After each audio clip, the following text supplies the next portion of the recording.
Kamusta mga ka-small entrepreneur? Kamusta ang pagnenegosyo natin? Talagang madali ba? Nahihirapan ka rin ba? Huwag kang mag-alala at hindi ka nag-iisa. Sobra kasi talagang sa taas ng kompetisyon ng paligid natin ngayon, 'di ba? And syempre, dagdag mo pa yung sobrang taas ng mga bilihin ngayon.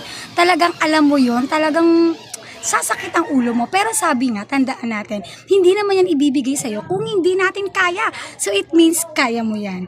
Ayan. So by the way, ako nga pala si Juvie De Leon from Quezon City at syempre isang small entrepreneur na kung saan nagsimula sa wala at pilit nilalaban. Sabi nga kung kaya ng iba, kaya mo rin. Diba? Char.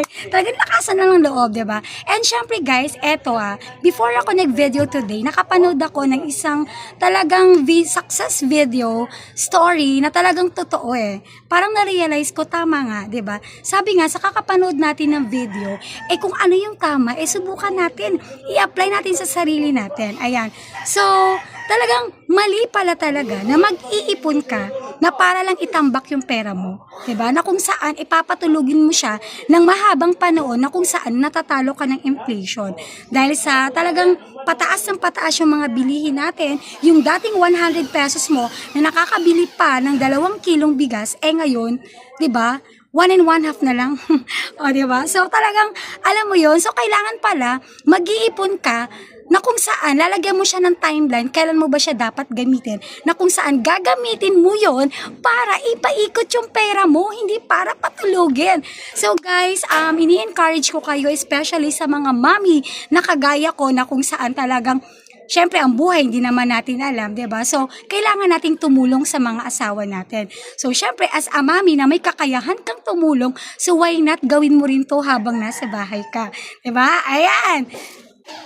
At syempre, sabi nga, bago ka mag-start na gusto mong mag-ipon, sabi nga, magplano ka muna.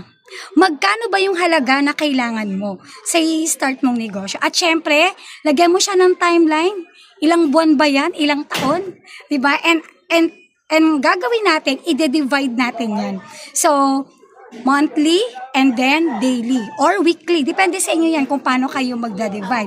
At syempre, magtabi ka muna. For example, wala ka pang negosyo ngayon, nagtatrabaho ka pa. So, gagawin mo kapag may sweldo ka, 'di ba? So, bago mo i-budget yung mga pangangailangan mo sa sarili mo, so, kailangan mo munang magtabi doon sa target na pinaplano mo, 'di ba? Kasi pinlano mo na 'yun So, magtabi ka muna. Ayan. And syempre, kumbaga, matuto rin tayong magpigil. Sabi nga, talagang likas sa ating mga Pilipino ang